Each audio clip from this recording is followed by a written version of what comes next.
minute. So for those of you who are calling in, thanks for joining us, and we'll take roll in just a little bit.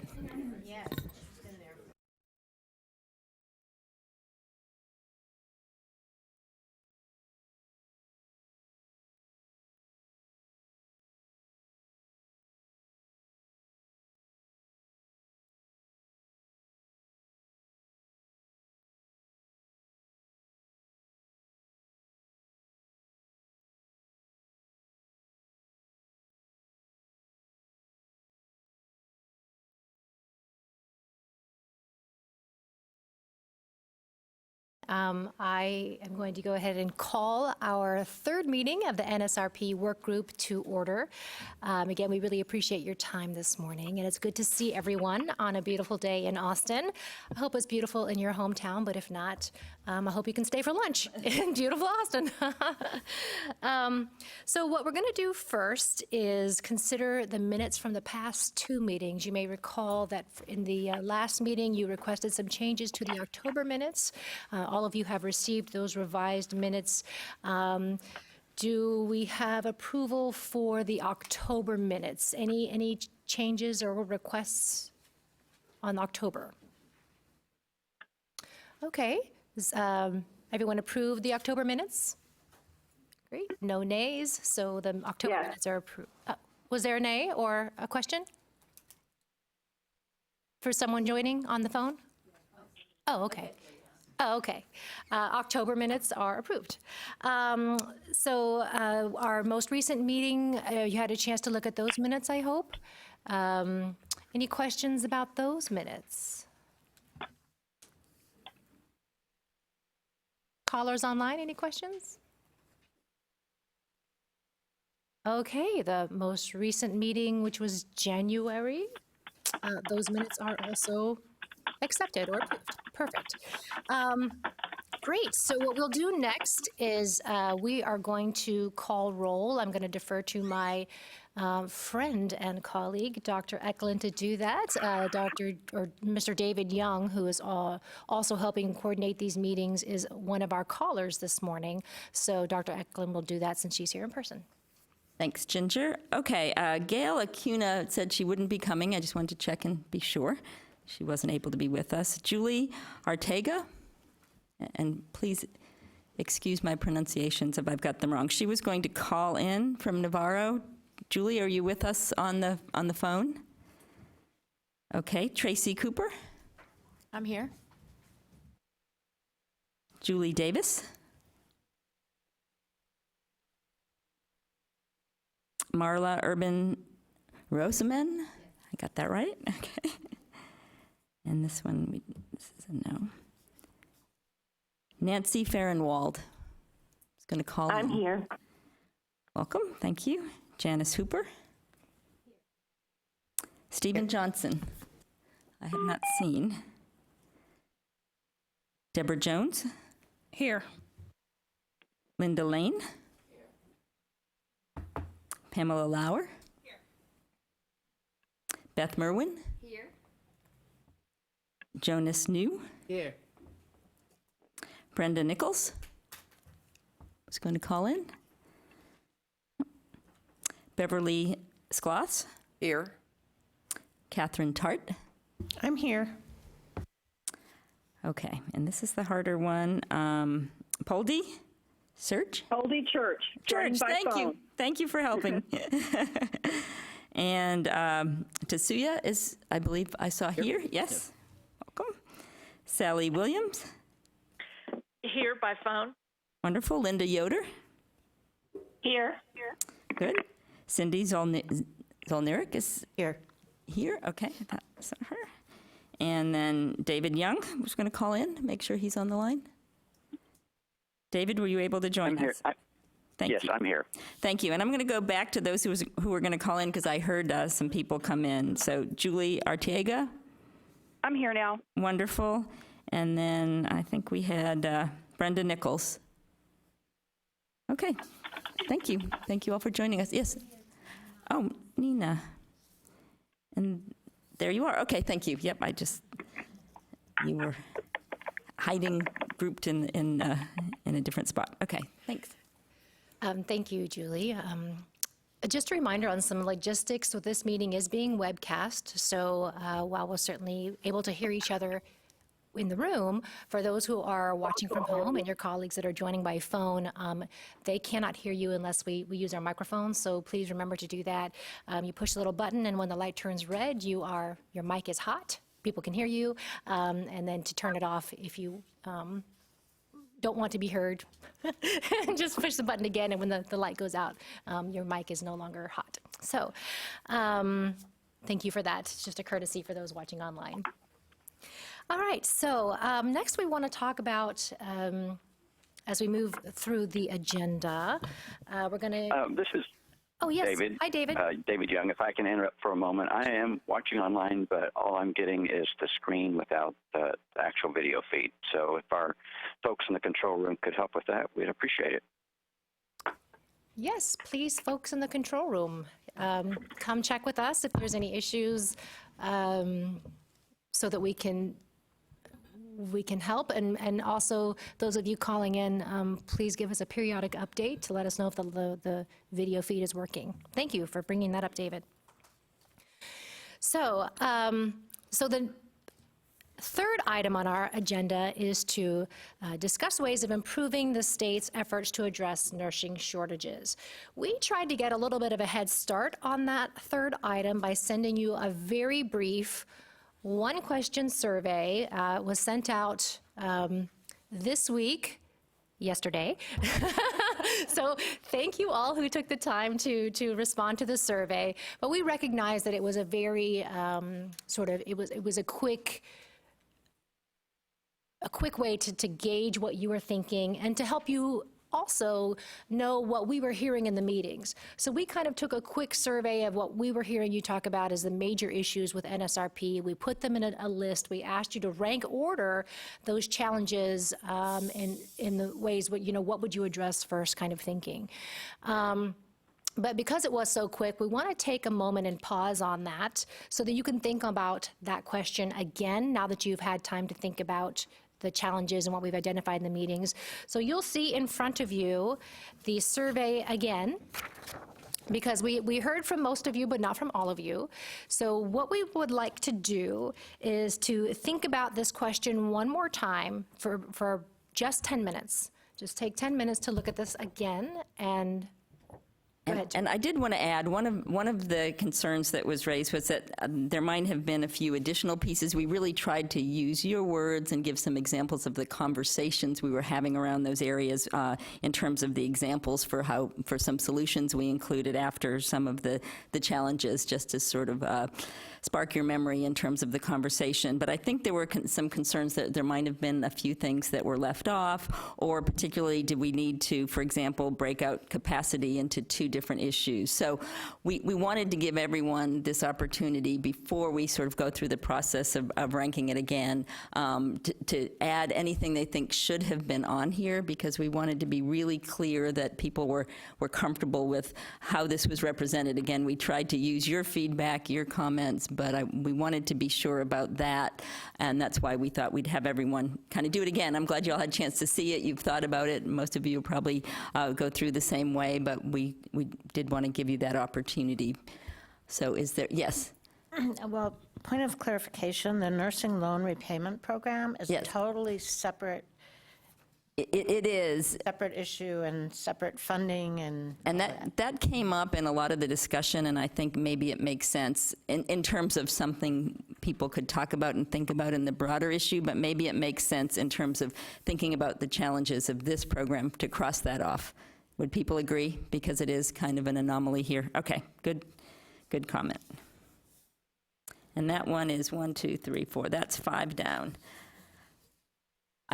We had one person, in terms of those of you who did fill it out, we had one person who suggested additions, and I just thought it would be helpful for everyone to weigh in and rank this, but it was had components to it, and the other response was the challenges are implementation, communication, and reporting challenges. And my sense is a lot of these already are implementation, that's kind of broad, but reporting and communication challenges, I was reading with challenges with some of the RPA code reporting, working with the your reporting officials to make sure all that's done correctly, and then communicating information about how this works. Is that what was intended? Does that sound like, I'm seeing some nods. So would people like to add that to their list as something we could rank as communication and reporting challenges as something folks might want to weigh in on? So if you could do that, and we left room for several others, so if there's anything else that emerges in this conversation, we can add that too.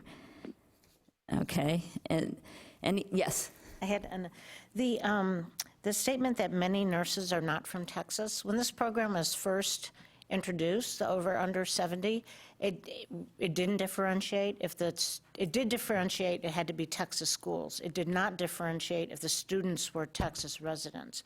Correct. Currently, however, that was changed, and currently, only Texas residents are eligible to be counted in the increase of graduates. So I don't know that is, That's not my understanding. I'm looking at those who run the data and administer the program. That's not my understanding. It's that someone would have to be in a program that had a presence in Texas. So if you came from Oklahoma and attended a nursing program at UT Austin, you would be included in the graduates. Is that? That was the issue with the particular school that had a number of enrollees that were, because it was an all-online program, they could count all of those students. My understanding is that was changed, and they could only count Texas resident Right, graduates. and that's although funding is not available for fully online program graduates for out-of-state. So that's that statement that it is in fact not available for those graduates. My But I think misunderstanding. I think the comment that came up in the prior meeting, and correct me if I'm wrong, was that people were concerned that there were individuals even who were in a program that had some kind of a Texas presence that was maybe hybrid, or maybe they came from out of state to a nursing school here, and that they were being counted or there was confusion and people didn't understand that those people who were fully online are not counted. I'm not sure which, and we can certainly remove this if there was some misunderstanding about what was meant. If there doesn't seem to be a concern about folks coming in, and we can leave it and then we can see. I mean, that's one way to do it. If people are concerned even beyond those online students who aren't included, we can leave this. Is that okay? And If I could add, yes. to my knowledge, the way Julie stated it is correct. If it is an out-of-state student that's enrolled and attends classes at a Texas institution, they are counted. But if they are an online student from out of state, they are not counted.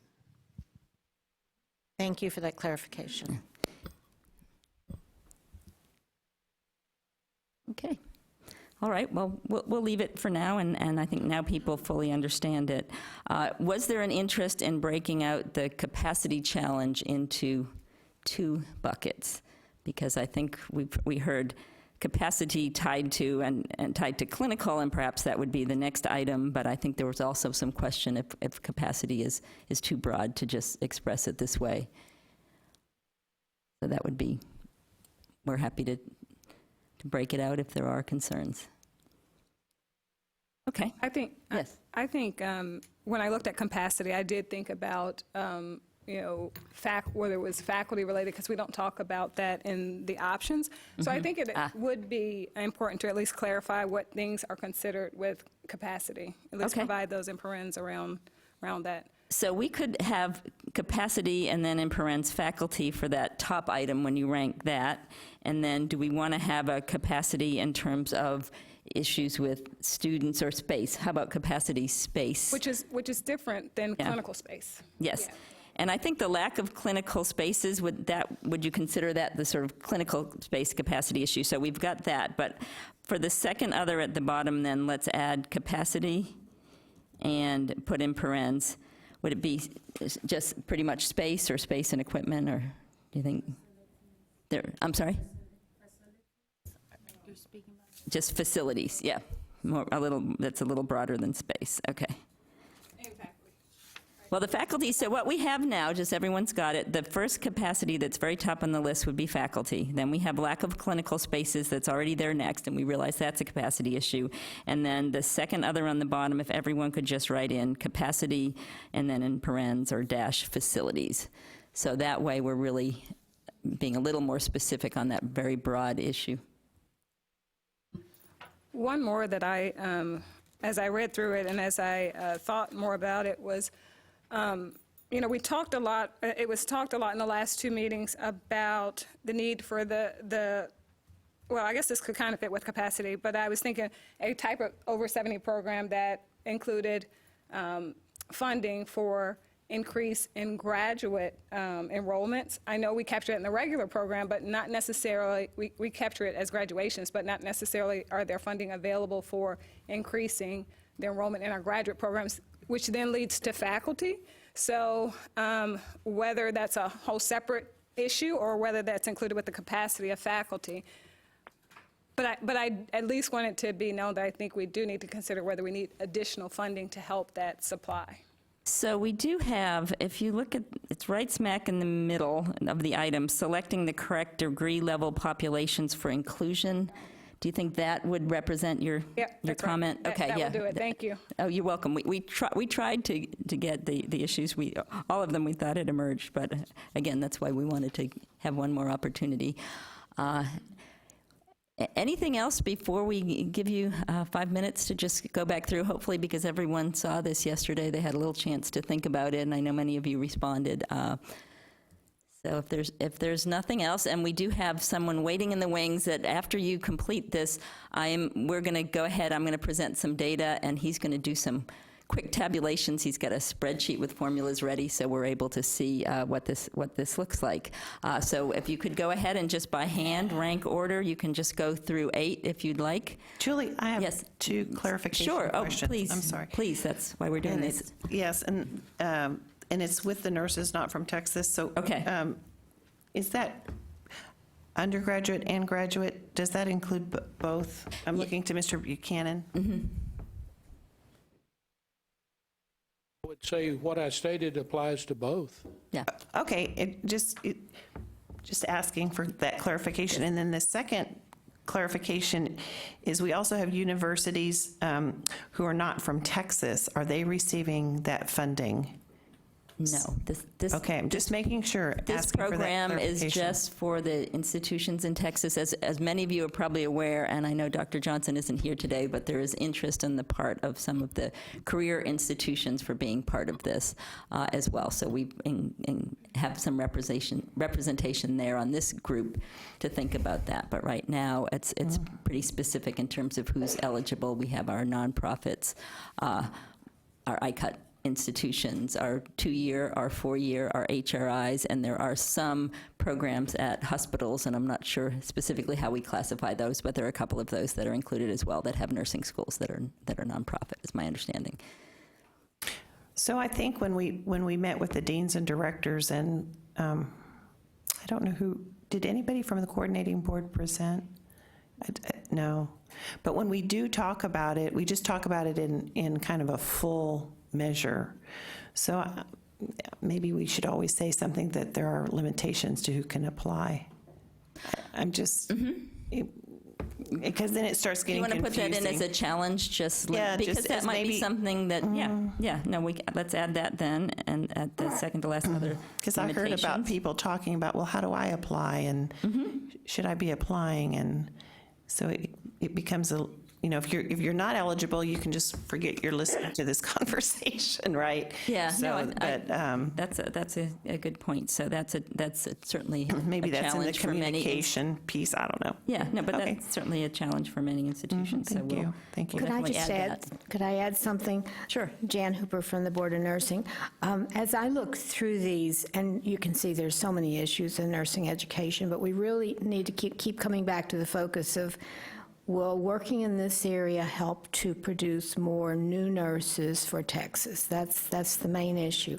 And some of these are barriers to increasing enrollment, and I'm not sure how much time we should spend on those. I think those might be issues for other venues.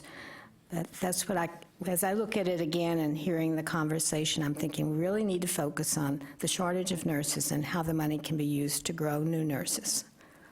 And I've got a little data I'm going to share on that this morning, but do we want to have an item, and I'm looking through because I know, of course, we spent a lot of time talking about that. Do we want to have an item where a challenge is ensuring that, you know, we increase new licensure nurses, and if people feel like that's a, you know, really a big challenge with all of this, I know there's a lot of the other challenges are lead to that, but we could certainly include that. I do want to commend our programs because every year they have increased enrollments and increased graduates, and we've had more candidates take the NCLEX exam each year. So let's just put a challenge is how to focus on increasing new licensure nurses, and let's just put that, since we have one more open space, that seems to work very well, and we've filled all our other boxes. We do have that, Yes. the one that says prioritization of initial licensure nurses that's listed. Oh, I'm sorry, that is, I thought we had included it there, Yes. and I just looked too quickly. Okay, thank you. It seemed to me it was... This is Nancy Fahrenwald. I just want to build on Yes. that last comment and say that I, too, when I look at these items, I found myself highlighting what can our task force strategically do about these things. And what I heard in that comment was that, you know, lack of clinical space is not necessarily something we can do something about. That's a capacity issue in the health systems. And then capacity of our buildings and things like that, that's bigger than this. But capacity of having adequate faculty, this program should be addressing. So there are just a few of them that I feel like this program isn't targeted for. And then nursing loan repayment program, is that part of? Well, we decided to remove that from the list, and Okay. And I will add that I think that this was really just intended to spark discussion, and it's already done so, and we hope it will continue to do so when we work in the breakout groups. We wanted you to have a little more information to work on when we do break out into those groups. So I don't want anyone to feel like we're, you know, making some kind of final decision about what's most important. I think it's just helpful to kind of have everything in front of us, think about what might be missing, and just get a sense from the committee of what really is going to bubble to the top. And we understand that there's caveats, there's all kinds of overlaps and intersections, but we thought it might help to focus your small group discussions, and if you feel it doesn't, and just coming back to looking at the whole list is helpful, you know, it's, of course, this is your group, and we want you to use it in a way that's most effective. Ed, did you want to share something? I wanted to address Dr. Tartt's question in a little more detail, if I could. The criteria for being eligible to apply for the program, in describing that generally, it's going to exclude all for-profit entities, okay? Any kind of trade school or whatever that's doing nursing is not going to qualify. There are perhaps, so generally, if you are a nonprofit private institution, you can qualify. And I qualify that as saying generally. It will, in some cases, depend upon who your accreditor is, because that is written into the statute. So, but generally speaking, if you're a for-profit institution, you will not qualify. If you're a private nonprofit, generally you will qualify. Thank you. Thank you for that additional detail. Okay, well, I think let's take our 5 minutes with the understanding that people might want to add things. You know, we're going to use this. We want you to use this in the way that's most effective for you, but we just thought it might be useful to get a little clarity on what areas people think are most important to help focus the breakout group discussions. So if you're not comfortable filling it out, that's just fine, but those of you who wish to, if you could go ahead and number, and you can go through 8, you could number through 6 if that's just what you're comfortable with, but I think we've got a system to quickly plug in and just get some sense of what has risen to the top in terms of the key issues, and we can take a look, and that could lead to some discussion too about if it's really accurate, and then I'm going to, once we've done this, I'm going to, well, I guess for now I'm going to hand it over to Ginger, but we'll give you 5 minutes. Does that sound good? Just one more review for the callers online. So item 1 is now Thank you. capacity parenthetical faculty. Item 5 is deleted. Nursing loan repayment program is deleted. The first other is communication and reporting. The second other is capacity parenthetical facilities.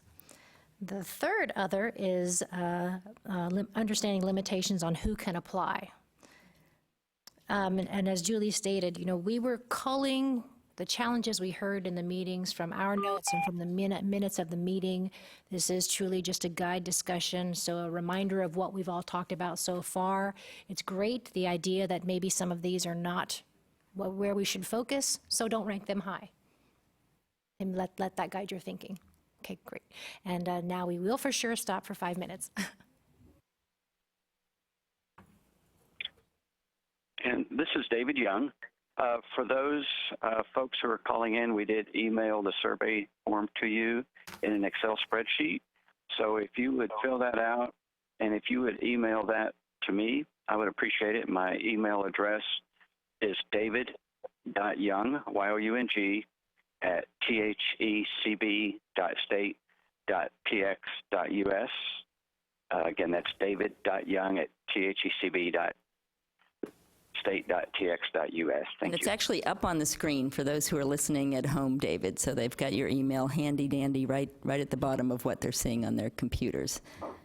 So Okay, great. hopefully that'll work. Unfortunately, the screen is not showing on the Yeah, webcast. we have some folks who are able to see it. We've checked here, so I don't know if we're working on it. I don't know if it's your equipment or the other folks listening in. Are you able to see the screen for the call-in meeting? Yes.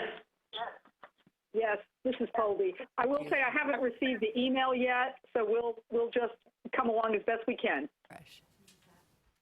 I'm sorry, who was that who didn't receive it? Because we'll have David send it right to you. This is Poldy Church. Oh, Polly, yep. Polly didn't receive it. David from University of St. Thomas, do you think you could send that to her? Hi, this is Linda Yoder. I didn't receive it either. Sorry, I just got it. Oh, okay. Good. Thank you. And let's make sure Linda Yoder gets it emailed, and we should be all set. And if you're not able to see the webcast yet, try refreshing your screen.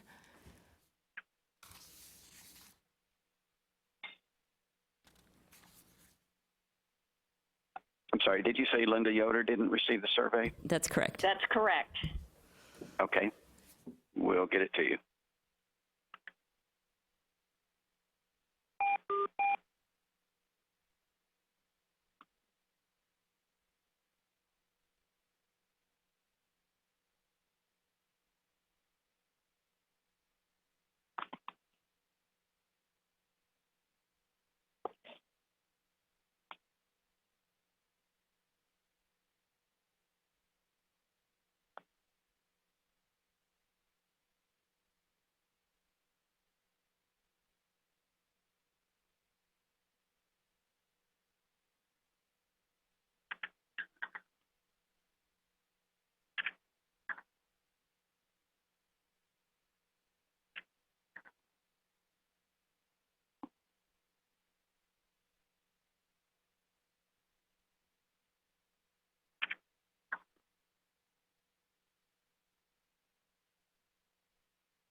Just heard some new folks joining us. If people are just listening in, the committee is working on a survey at the moment, and we will be reconvening or moving forward in just a few minutes.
This is Brenda Nichols. David, could you please resend that to me? I thought I had it, but I can't find it in my emails.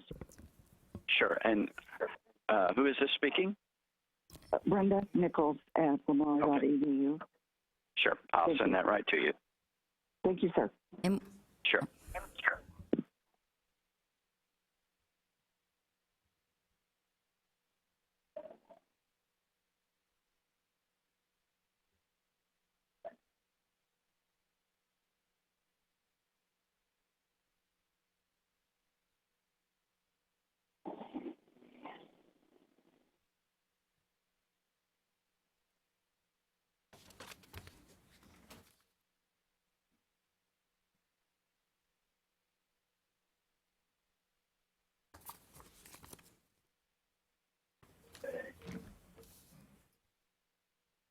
Okay, I'm seeing a lot of screen time happening with our work group, so I think that's a visual signal that you are done. Is that correct?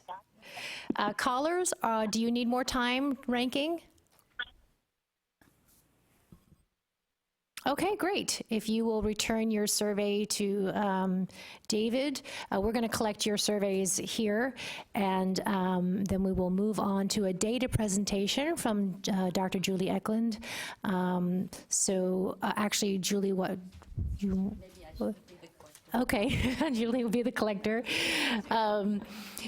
Thank you for doing this. We understand that it's not the end-all, be-all of everything, but it helps shape the conversation because, again, it's what we've heard so far. And if there are holes, we need to fill them. And if there are places that we need to direct attention away from, now is the time to do it.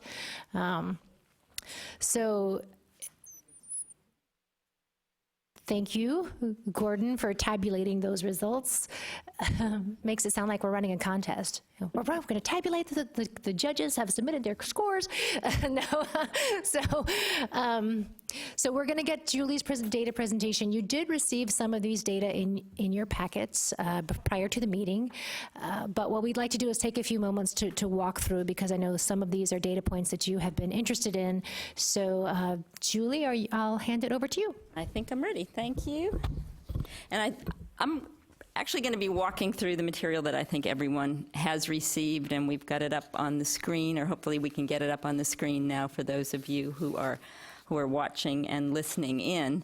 Let me just scroll through. This is our full packet. I'm going to scroll through the minutes.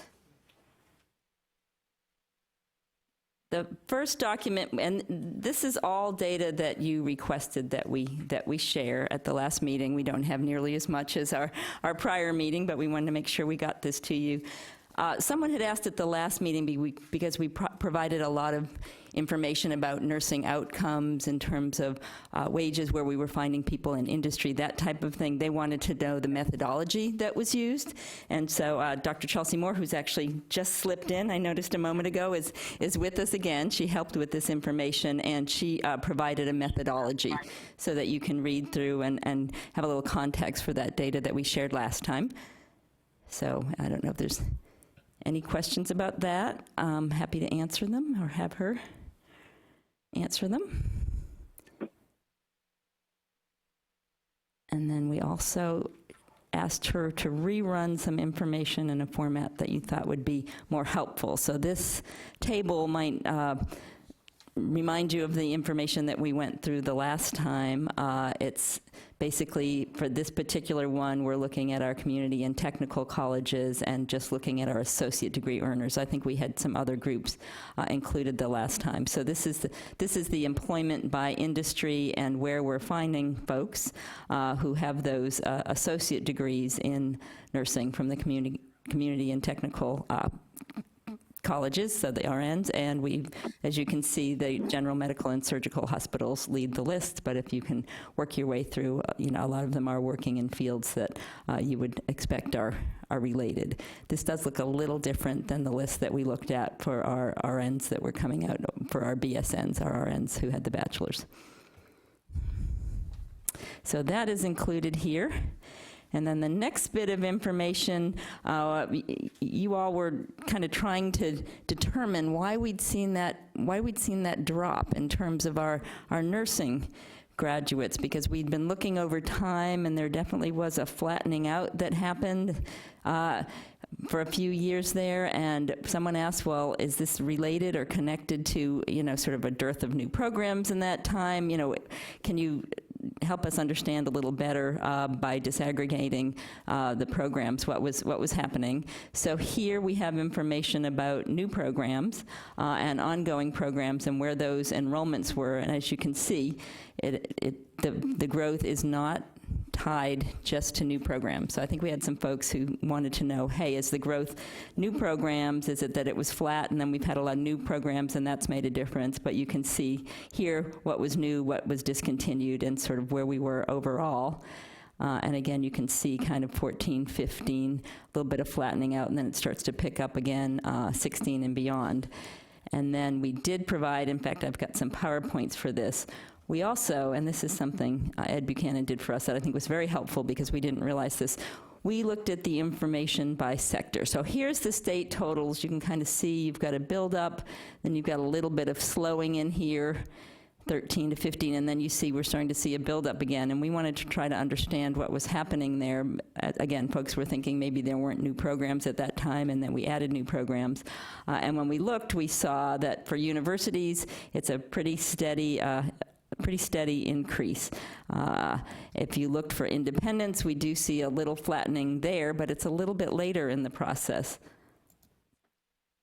But when we looked at community and technical colleges, we thought this was very interesting. We saw some real drops, pretty major growth up through 14, and then we saw some drops in 15 and 16, starting up just a little in 17. So I think a lot of that sort of flattening could be, you could look at what was happening at the two-year colleges. So it wasn't a consistent pattern across all the sectors, and we thought that was interesting. Health-related institutions, again, I think this is a steadier line that we're seeing in our career colleges, which started out with very, very low numbers, but we saw some increase there. And of course, our colleges that are for-profit aren't included right now. But we wanted to just look at our nursing graduates overall by all our sectors, just to get a flavor for what we were seeing for those patterns. So I hope that helps answer some of the questions that you raised, again, about new programs and also about what was happening by sector. Okay. I do. This Yes. is Catherine Tart from the University of Houston. What is an independent institution? I'm sorry. So yes, that's a very good question. We're so used to how we refer to our sectors. So there's a group, the Independent Colleges and Universities of Texas, and often when we say independent, we just refer to a private nonprofit institution. So sometimes when we say independent, we're specifically referring to those ICUT, independent colleges and universities of Texas. Most of our independents in the state belong to that group, but there are, I believe, probably a couple of additional private nonprofits, and I do know we have a couple of, I'm looking to Stacy, a couple of nursing programs that are nonprofit at hospitals. So we would, I think, group them with independent in this case, would you say?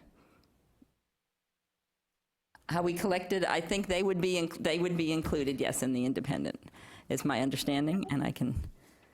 Okay, and then. And I guess we'll get the answer because. Okay, excuse me,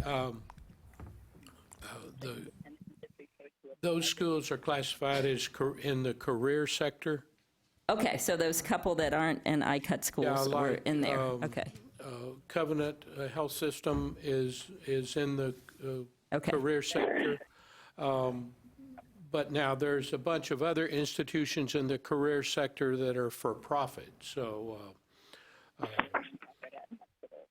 Thank you, that's good clarification. So our traditional not-for-profit private institutions, basically our private universities in this case that have nursing programs would be here with four-year independent, but are a couple of nonprofit programs that we would consider more career through the hospitals like Covenant are included with the career colleges.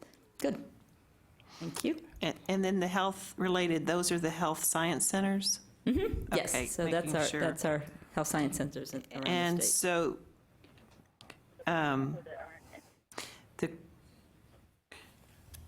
so this is ADN and BSN altogether? I believe these are all nursing graduates that we just looked at everything. We just pulled in any nursing grad. I don't believe that we went below the ADN. Okay, Is that that's what I correct? asked. Yeah, We ADN. didn't look at. Okay, great. Okay, so it's not LVN and nurses' that aides type or of thing. LVNs? Right, it's not that. Okay. It's anyone. So it's all pre-licensure for the, No, these are graduates. This is these not are- pre-licensure. So this is graduates, and this is some information I know people had been looking at. We're asked to share this often when people are looking so are at these nursing. doctoral level people too? This is going to be everybody. Now, one of our challenges with pre-licensure is knowing who's pre-licensure and getting that information in terms of graduates. So this was just sort of an overview of when we look at all of our graduates, because we've seen patterns, we saw that slowing pattern, and we've seen it in a lot of our data. Can we look at the sectors and see if we can understand what was happening with that? We would just like to know who these graduates are, right? We can break this out into, No, okay. are they associate degree and baccalaureate? Yep. And that's Associate, it? baccalaureate, master's, doctoral, it's anything from the ADN up. Okay. Yeah. 80 and up. Correct. So I think for the sake of this work group, prior to the next meeting, maybe if we can parse it out, even Sure. from the graduate level, so the APRNs, the Yep. DNPs from those who are ADN baccalaureate, that would be helpful. Yeah, by sector, sure, we're happy to do that. Yeah, we weren't sure how much people wanted to dig in, but again, trying to understand some of our changing patterns. And I think, this is Catherine Tart again, I think that would be helpful because then, that's some of the conversations that we've had. Where's the money needed? Where are we trying to increase to? How are we trying to get more? We can't get more faculty until the people have a minimum of a bachelor's degree. How are we moving that forward, and how has this money helped us move forward in those different groups? And I think From the 80 and up, that's fine. Thank you. I think we provided some of that, but we'll go back and I think showing it in this format so you can see the trend lines and not just the most recent data. Do people find that helpful? So Yeah, trend lines are helpful. We'll go back and provide that for you. Yeah, by sector. Sure, we're happy to do that. Yeah, we weren't sure how much people wanted to dig in, but again, trying to understand. Hi, is there a caller from speaking? It sounds like someone's speaking, but they're very, very low. Never mind, that was just an echo. Okay. Anything else on this particular information? If not, I will, and again, you have it in your packet, so I'm going to continue on. The next analysis, and there's quite a bit of detail here, so I'm just going to make sure everyone understands what it is, and then I'm going to kind of point people to the grand totals on the bottom. This is information, you wanted to have a sense of where the money was going and tying it back to the initial licensure versus the RN to BSN versus unknown in terms of as we're looking at our RN patterns.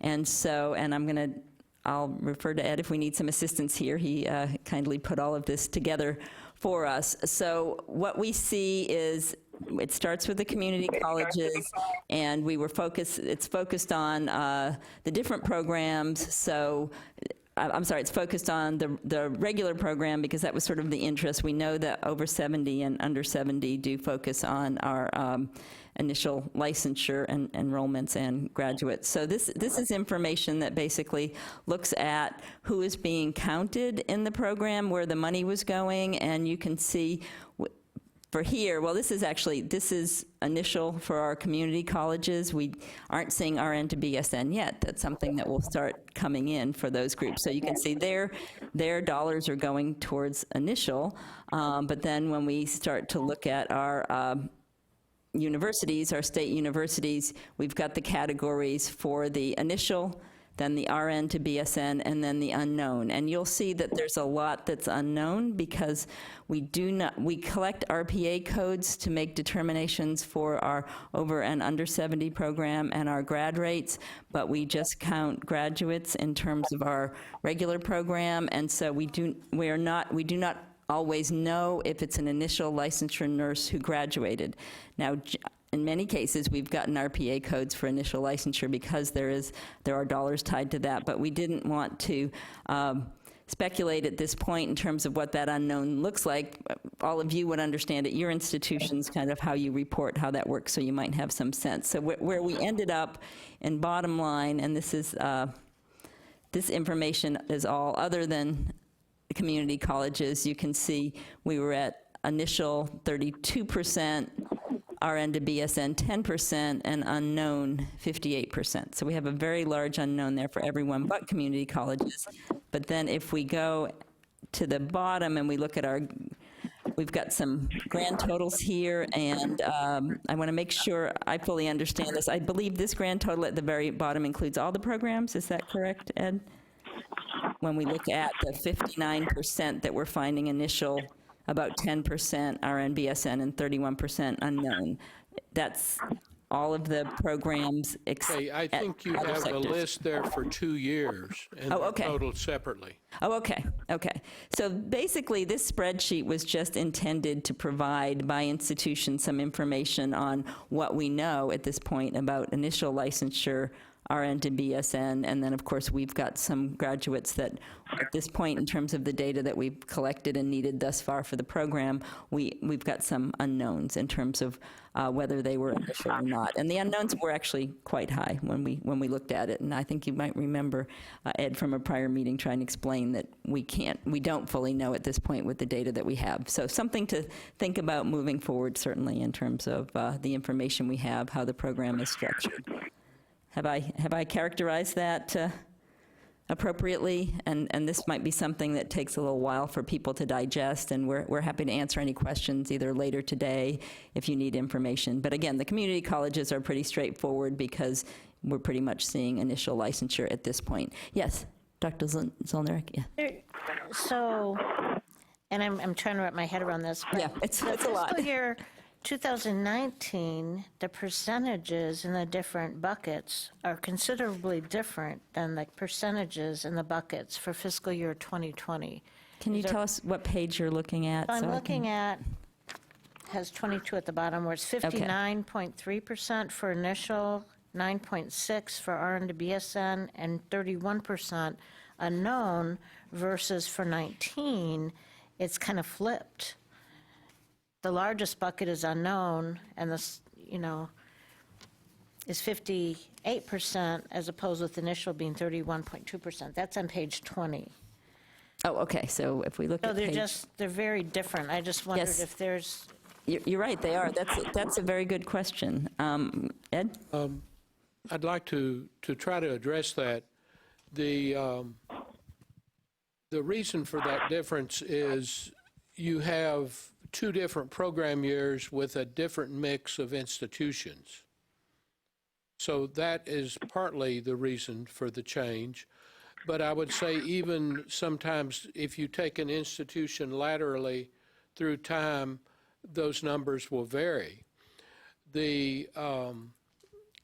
To explain the dynamics of how we determine an initial licensure student, we take a name on the 009, John Doe graduated. So then our data people will go back and search a prior CBM 001 in a prior period, searching for an RPA code. Sometimes we find it, sometimes we don't. So it's kind of a hit or a miss thing because in some cases, obviously for the regular program, the RPA code is not needed. But when you get to the over and under program, it's critical that we have that. Otherwise, you don't get funding if for the over and under program if there isn't an RPA code. So is the RPA code how you differentiate the pre-licensure? Yes. yes. So it's a restricted program admission code, and those are special codes that were added to our enrollment report when Ed was referring to the CBM 001. That's the information we get every semester about enrollments. That's the information where if someone's an initial licensure and the different categories of nurses, that's included, and we need those for over 70 and under 70 to know when someone starts to look through, sort of track the outcomes. But for the regular program, we just base it on graduates in certain zip codes, so there are some cases where we don't have those restricted program admission codes. And certainly, I know reporting came up as a challenge. There might, certainly folks could think about if there's information that would be helpful.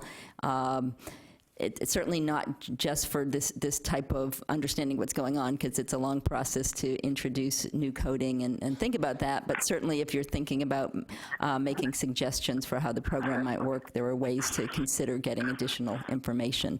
But those codes were built in so that the program could be administered. So we use them as best we can to answer other types of questions about what's happening. Did that all make sense? There's a lot of moving parts. But thank you. It is helpful at least to get some feel, I think, first of all, for the variation, and then also for what's happening with the unknown, that we certainly have folks who are earning dollars in the regular program where we are not sure what category those nurses would fit into. If they're programs where there's also participation in the over and under 70, it's interesting that I think generally we get codes for those. Okay, well, I think this has been a good discussion, and it's allowed us some time. I'm going to look over to our statistician. He's still working on it here, and oh, they're still coming in, so we're making good progress there. I believe that's all of the data that we had to share, so I think while he continues to work, I'm going to hand it back to Ginger to maybe talk through what we're going to be doing next, and then hopefully we'll have that information available, and we'll get some copies printed out for our groups when it's ready. Sure, thank you. Oh, and I'm sorry, I'm going to interrupt one more time. I should have asked, is there, aside from what you've already requested, is there any other data that you've been thinking about that you'd like to have for the next meeting? And certainly if you think of something as you're meeting in your groups, which might well happen, let us know. Okay, sorry, Ginger. Go. Sure. So what we are going to do after we get the results from Gordon, we're going to break out into groups again. You'll notice that on your name tag, a number is it on the name tags, the numbers? Mm-hmm. Yes, so your assigned number is on your name plate, rather, and we will break out into groups. And those of you calling in, you're going to get your own group, just like last time, because that seemed to work well, and then the rest of you will be divided into two. And during that 30 minutes, we're going to ask you to address the top challenges. So the group work is going to be dependent on the results from the survey, which is why we felt like it was really important for you to rank those issues so we know where we need to focus for the next discussion. Because we didn't want to repeat work that you've already given us. So we're going to think about that as much as we can for 30 minutes, and then we're going to take a break. And then we're going to come back together for 30 minutes and exchange the conversations. So groups 1 and 2 will switch their ideas and share as a way to share with one another. But we're also going to discuss as a large group for the latter part of the meeting when we come back together. So think about your group work is going to happen for about an hour or so, an hour or more. And in between there, we're probably going to take a break. But as Gordon is still working,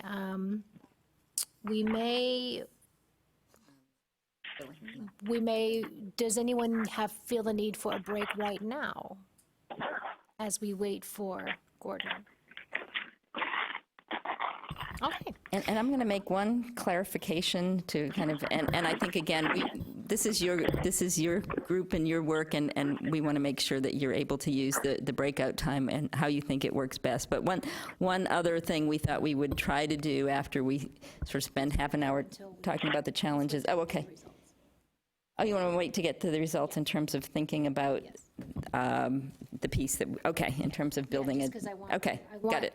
I want to give specific instructions for the breakouts after we have the results, because you're going to process that information. Oh, got it, okay. A little bit. Very good. Once you know actually the tasks, the content that you'll be exploring. Great, So, well, what I would like to do is just give you a few moments of free time. You can use that as screen time. You can actually talk to one another. But we want to give Gordon, we don't want to make him feel pressured to get those results and have them be inaccurate. So rather than just be a talking head, I'd rather you talk with one another. Oh, yes. Dr. May I ask you a question? T.C. Ume from Tarrant County College. I recently accepted a student who graduated from a university in UK. He already had a bachelor degree in nursing and practicing as a nurse in Texas, but he would like to move to California, and he found out that he doesn't have enough hours, or he hasn't completed any pediatric, OB, and mental health clinical and theory hours. So he's going to complete those 6 courses, mental health theory, clinical, PD, OB, theory, clinical, with us. But he already have license, and he will not graduate, but we will use space for him. Can we count those type of special students as an enrollment, or I was just wondering. He's not going to award any associate degree. But Yeah, so it wouldn't be included in the data that is collected. Yeah, that's correct. On a side, it would be helpful to know what schools are able to accommodate those requests, because I do get contacted by individuals that are moving from other countries, and typically that don't have the mental health and the women's health components to be able to be eligible for licensure. So if there are schools that are able to accommodate that, it's real helpful for me to know that. I'm glad to hear this come up, because we do get a lot of calls from people trying to get a license here or in another state. Every state has different regulations, and there aren't many schools who are willing to help them. So if your school is, let us know. We also get those calls. Yeah, we're from Temple College, and we do allow them to come in to take classes, but not clinical, because we don't have enough clinical space. So we won't accommodate them for clinical, but we will for classes. And we actually have had 2 students this last year that were in our PD and OB classes.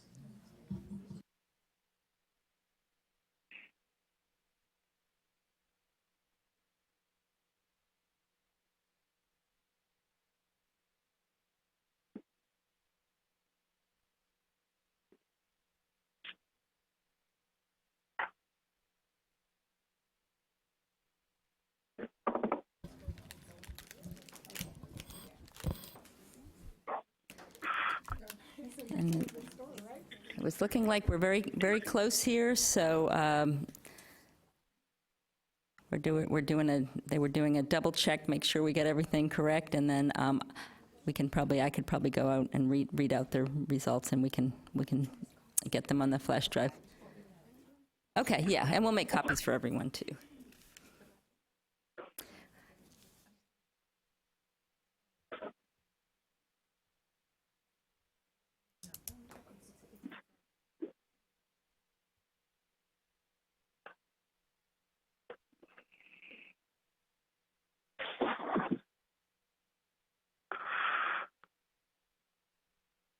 This is Polly Church joining by phone. I Yes. had a quick question. Sure, yes, please, let's use this I time. was hearing a little bit of static, so I may have missed an instruction.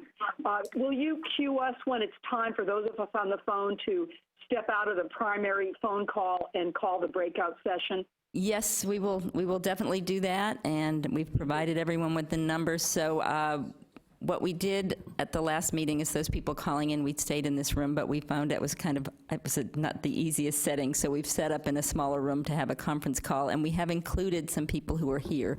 So we've mixed it up a little bit from who was included in the groups prior, but group 3 is going to be the people calling in, and we do have some people here also assigned to that so that it can feel more like a conversation than it did at the last meeting. So we will cue you very shortly and let you know, and we'll move into the groups.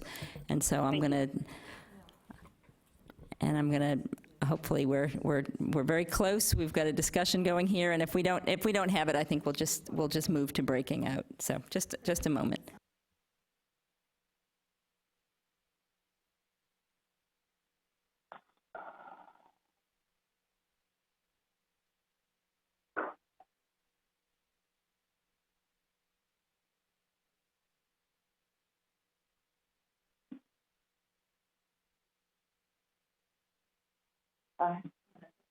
Thank you.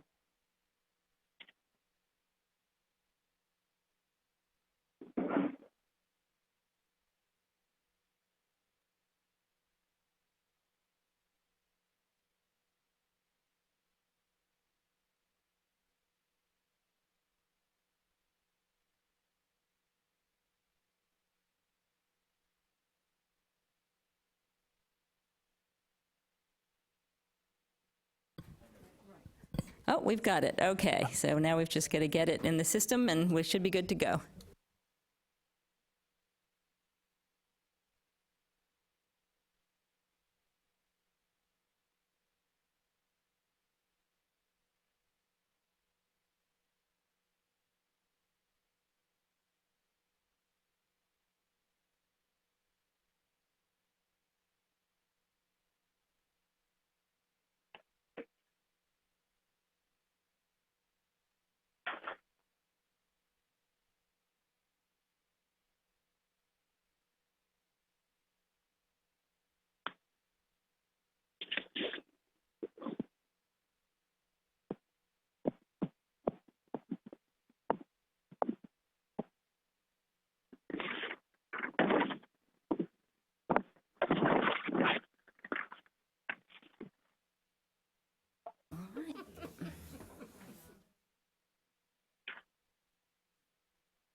Okay, so I have got the information, and when my computer finishes scanning it to make sure it's secure, I'll go ahead and open it.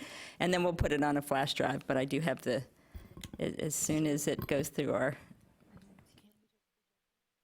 Yeah, we're going to, but I thought I can start to share something if we have a problem, a technical problem. These scans are...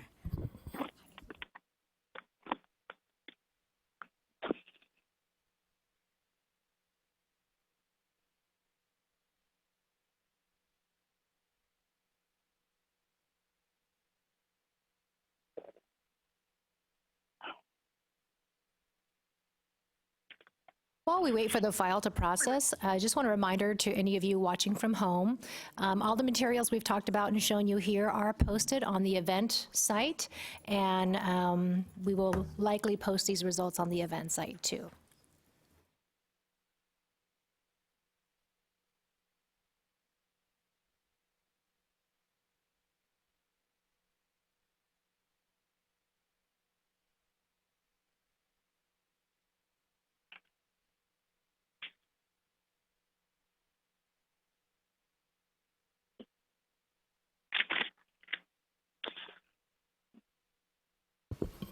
Here's our results, and we'll print these out and share them with the groups, and then we can move forward to our breakout groups. And these are not sorted yet, correct, with our weighted totals, so we're going to look through and sort of see where we ended up for our highest. We've got 69 for prioritization of initial licensure nurses, so that was our top item in terms of priorities. And what we did is we weighted, so if you ordered something as number 2, it would get a little less weight than as number 1, all the way down the line, to make sure we weren't just taking everyone's top choices and see what came up, but also to do the weighting. In terms of timing issues, that is tied for second, if I'm reading this correctly. So that has to do program logistics and timing issues, and that tied for second with funding is not consistent or predictable. And then we're moving from there to, I believe, lack of clinical spaces. So that's going to be our number. It's actually number 4, since we had 2 number 2s. And then I believe we're going to capacity as number 5, and then there's quite a break until we get to 6, which is degree level populations, in terms of that. And then it kind of drops, I missed one. I'm sorry. Number 5 is going to be unearned funds. Requirement to return unearned funds leads to challenges with planning. And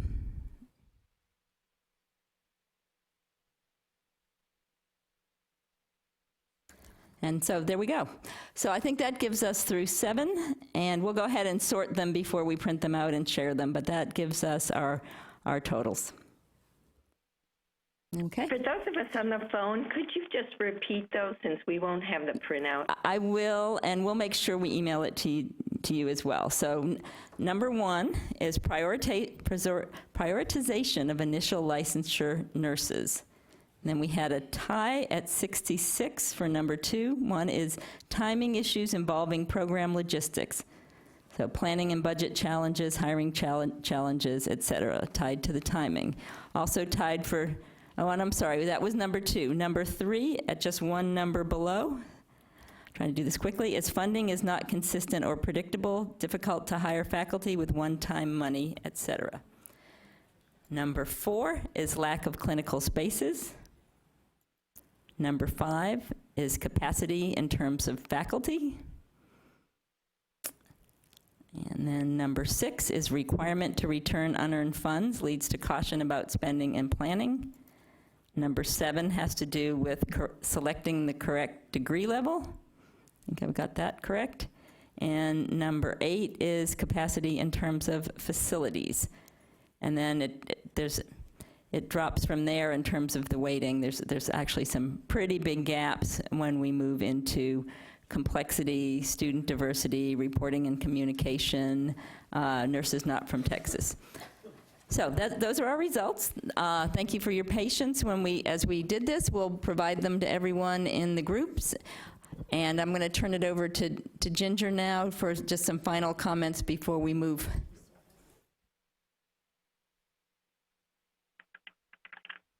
Okay, great. So what we're working on doing is getting you hard copies where they are ranked.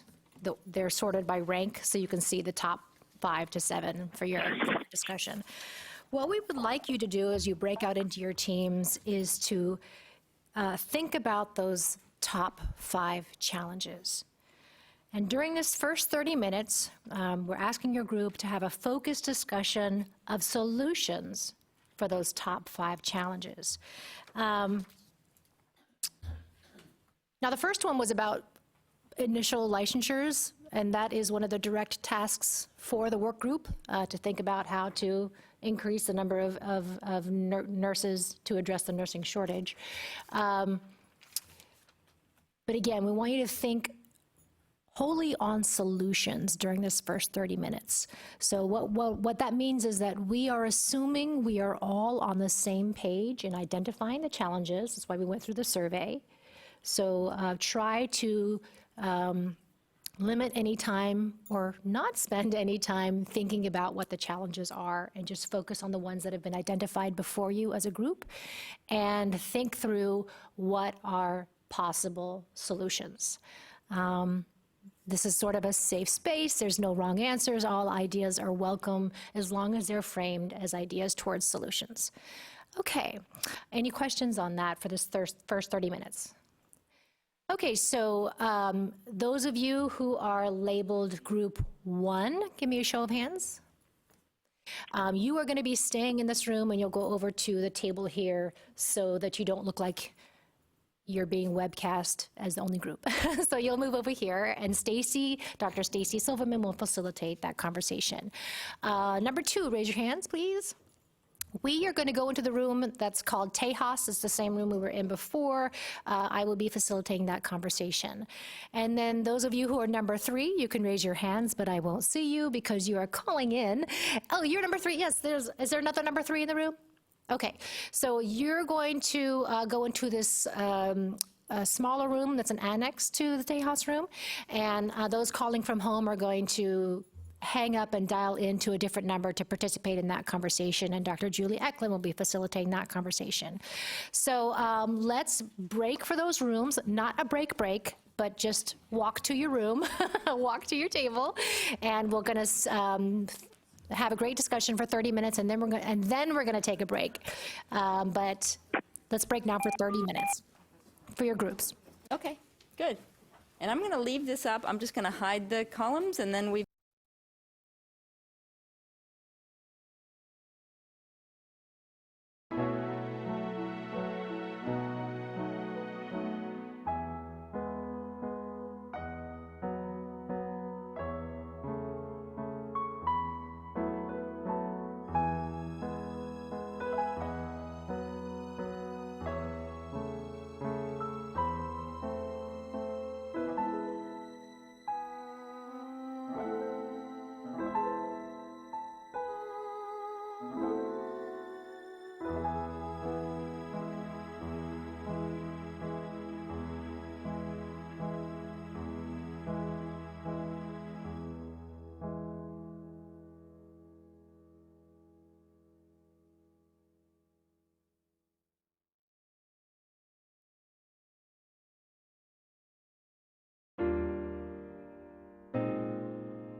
So we'll just wait a moment for everyone to come back in the room.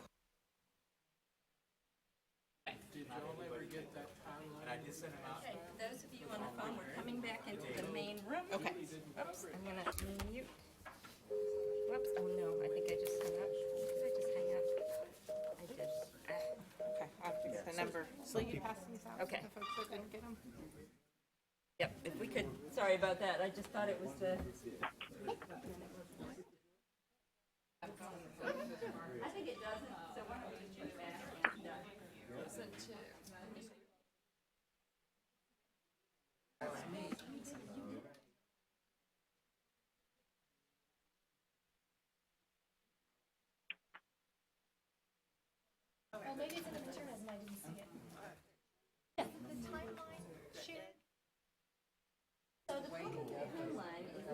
Now, did you share one? Because no one shared one. So we were supposed to do okay, because we were going to do a comparison of what we do with what all of you do, and we asked people to share a timeline with us, and no one.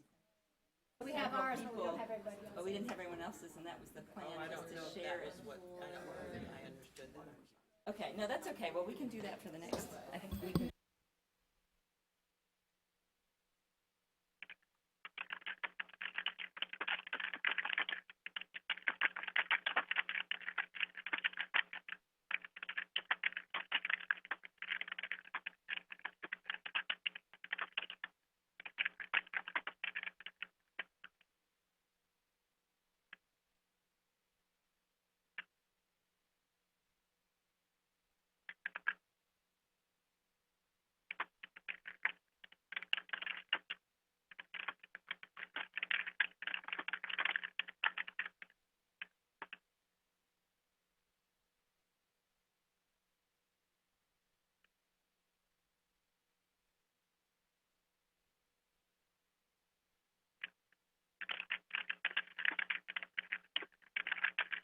Have one more.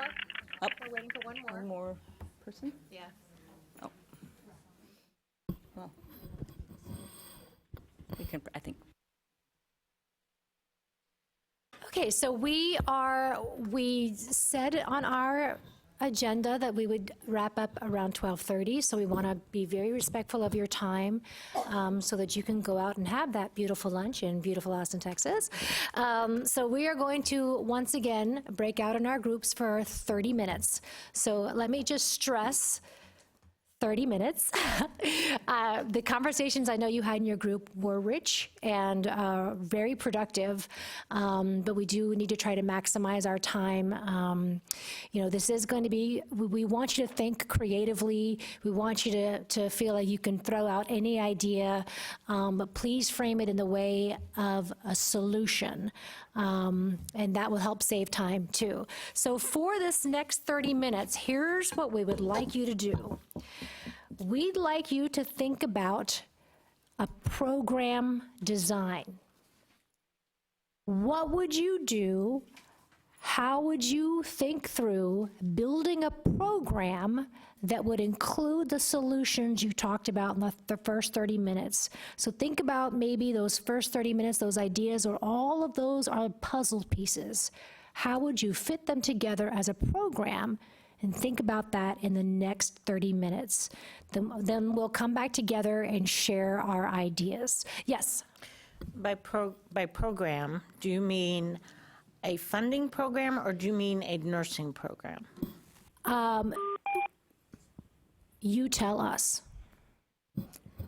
Yeah, I mean, we're thinking about a funding, a state funding. It doesn't have to be structured along the lines of the current NSRP. It could be, but just given that there's funding available to address some of these challenges that we're seeing with the current program that we have, based on your discussions about solutions, what would a program, so I think a funding program would be. Although, if there's something you would change about the nursing half to influence the funding half, we would feel free to share that idea. That's why I kind of said. And that might involve funding if there is something. Yeah, Right. Absolutely.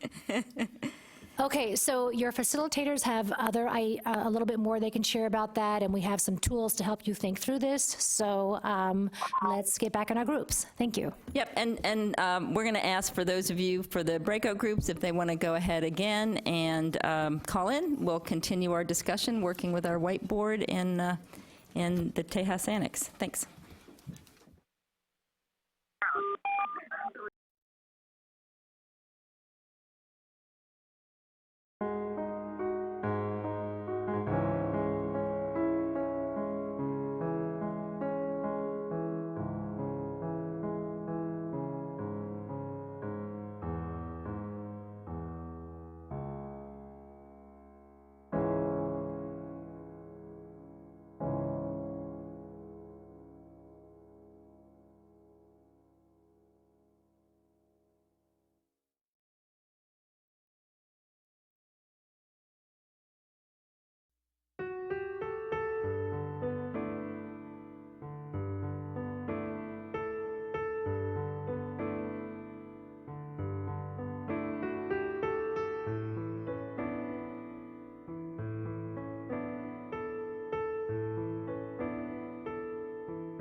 15 minutes, because we want to be respectful of your time, is have each group share their overarching program idea, and if it is appropriate, share like the top 2 ideas out of that program design.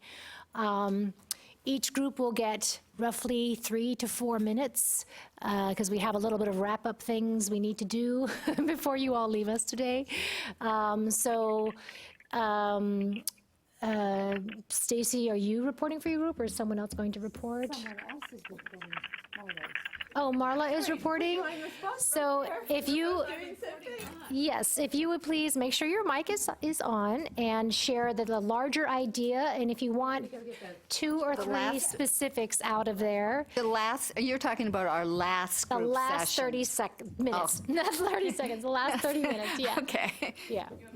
Or, okay, well, how about this? I can start for group 2 while we wait for you to get your things. How about, is that okay? We're just getting our board. Okay.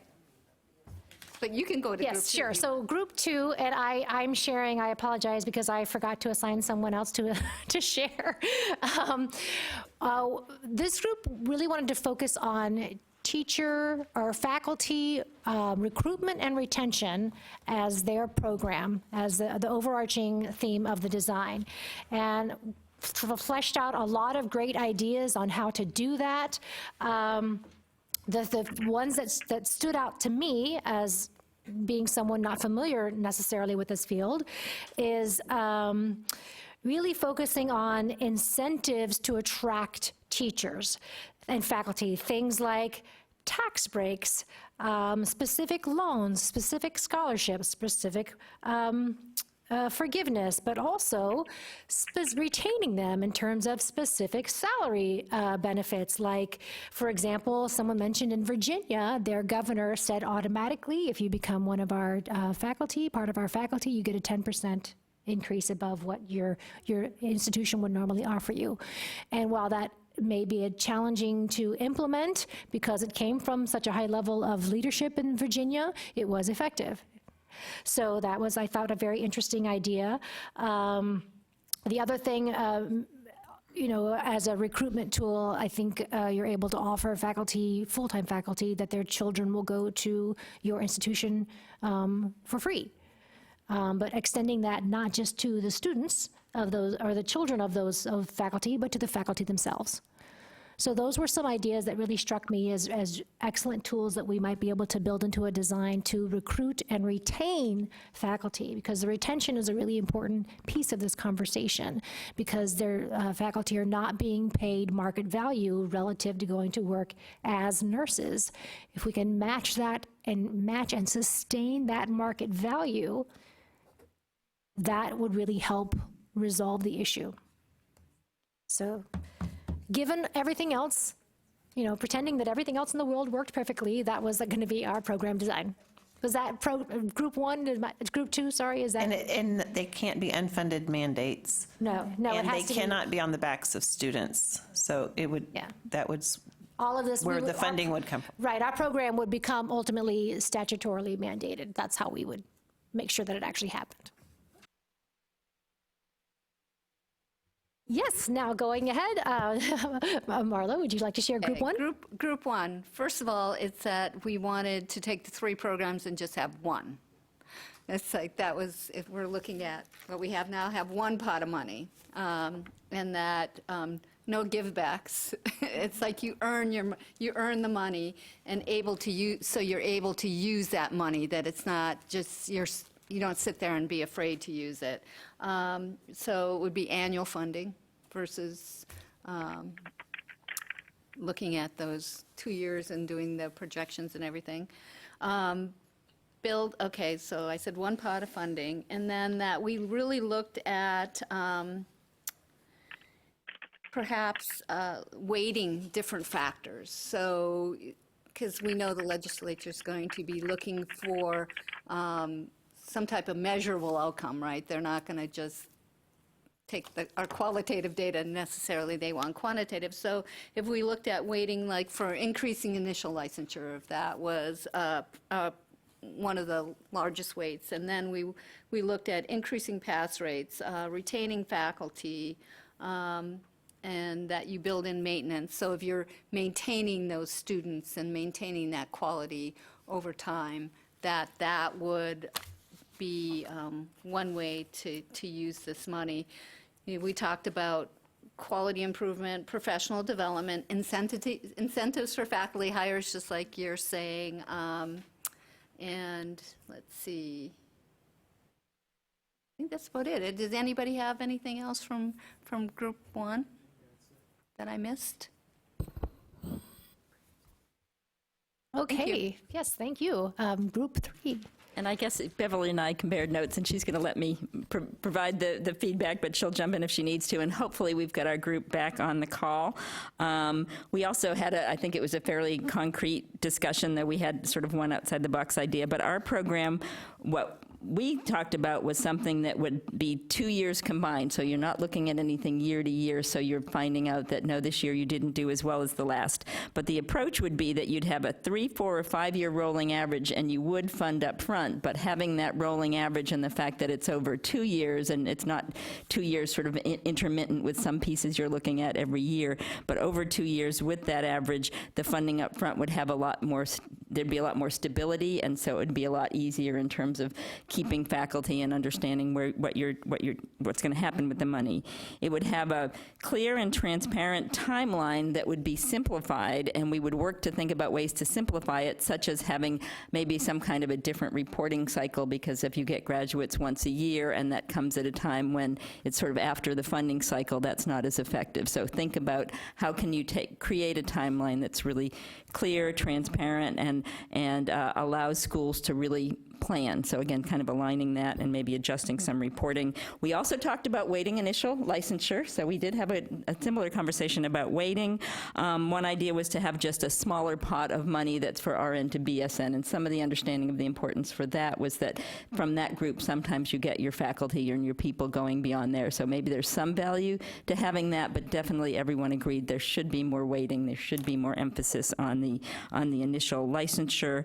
And in terms of outside the box, we talked about clinicals and just some ideas for how you could have, and I'm going to maybe I might turn to you, Beverly, for this, or the folks who called in. We talked about a dedicated education unit that was, because a lot of facilities, the faculty was bringing up, the directors, about they have empty space, and that one person was in Australia, and she said that they had these dedicated education units, which we've heard of, and there's a lot of detail that goes into it. But and we also talked about the one program, I think that Group 1 talked about. We did one, but it would be funded up front instead of at the end. Thank you very much for reminding me. So that's where we came out. And anyone else want to add who's listening in? Did we miss anything?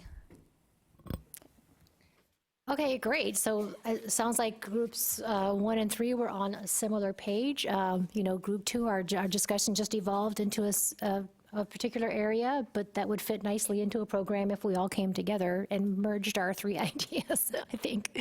So we have 6 minutes left. We need to think about a next meeting date, and then also how we want to use that time. So one of the activities we ran out of time for today was that we wanted to sort of trade papers for grading. As an analogy, we wanted to trade program design ideas between groups and have each group sort of pick out what they felt was the best ideas, and maybe the ideas that weren't particularly salient to the urgency, the immediate problem of the nursing shortage. But we ran out of time for that. So I don't know, do we want to table that for next time? I think we could share. I think we could, we're getting the beginnings of some ideas, some straw men, so I think we could try to get these sort of in writing a little clearer and share them with everyone as part of the minutes, and then we could get people's feedback on the pieces they liked or didn't. Does that sound like a No, I think that's approach? a great idea. So it means you'll be getting homework. Is everyone okay with homework? Okay, great. And this is Catherine Tart. Could y'all send the timeline that Mr. Buchanan had? And then that will help for us who are visual. Yes. Kind of see how could that maybe possibly work. Yes, we will. Because and I think we understand nice, now. Nice idea what we need that he for did that. for us. Thanks. Okay, great. So we will send you all of the ideas that were laid out in each group with the understanding that you are going to review them. And do you want them to share their critiques or back with us before the next meeting or during the next meeting? I think before the next meeting, because I think that will give us more time during the meeting. Okay. And, we'll try to be, I think probably we had a fairly tight timeline between meetings this time. Maybe we'll have a little larger window for this next one since you have this homework, and we'll think of some way to bring that in, whether it's through an informal survey with just open spaces for you to provide information so we can kind of tally up who's saying what, or a spreadsheet or something. Yeah, so we'll get you a format to give feedback to us in. So what are your thoughts on the next time we meet? Do you want it to be, we had talked at one point about meeting like every 6 weeks or try a month or 6 weeks, or what are you feeling like now? What do you want in terms of your professional timelines? When can you come back? 6 weeks? Kind of early April? Okay. Would that kind of Early be? April? Okay, so. Oh, yeah, we've got to. Just a quick question. Are we on track to meeting the legislative timeline? I think we're fine. I think we're fine for early April.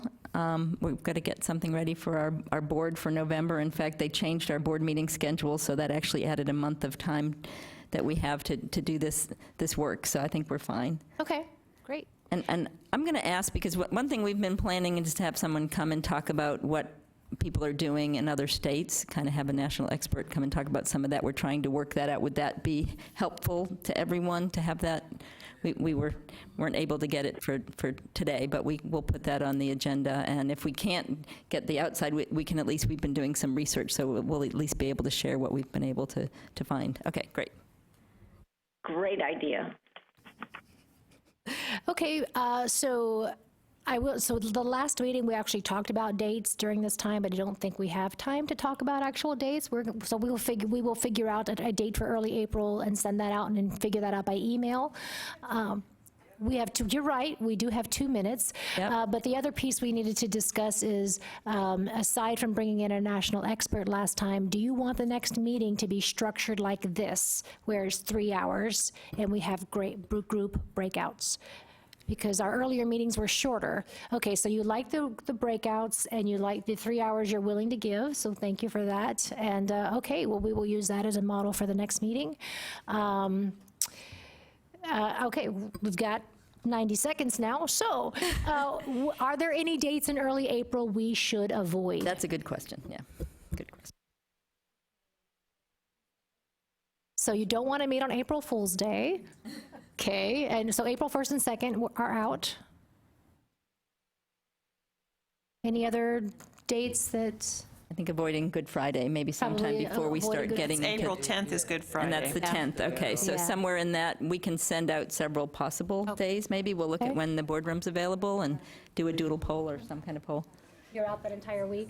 Okay. Okay, so maybe the week after Good Friday? How does that look for everyone? That's getting late. I'm a little concerned about, but well, why don't we send dates for those first 2 weeks, and we'll see who can do what. And, we're never, I think, going to get everyone, and we will have the call-in option, so if people have that availability to call in. I do get concerned about the timeline if we go understand. too long. I'm almost. Okay. Maybe we'll pick a date or two. Again, if things aren't available, we might move past that, but we'll avoid the Friday and Monday around Easter Okay. weekend. Okay. Well, unless there are any emergency final comments, I will close this work group meeting. Thank you for your time today. We really value your input. We can't do this without you, so thank you so much. Your ideas were wonderful. Yes, thank everyone. Safe travels. Thank you very much. And thank you to all of those who listened in. We appreciate it. Thank you.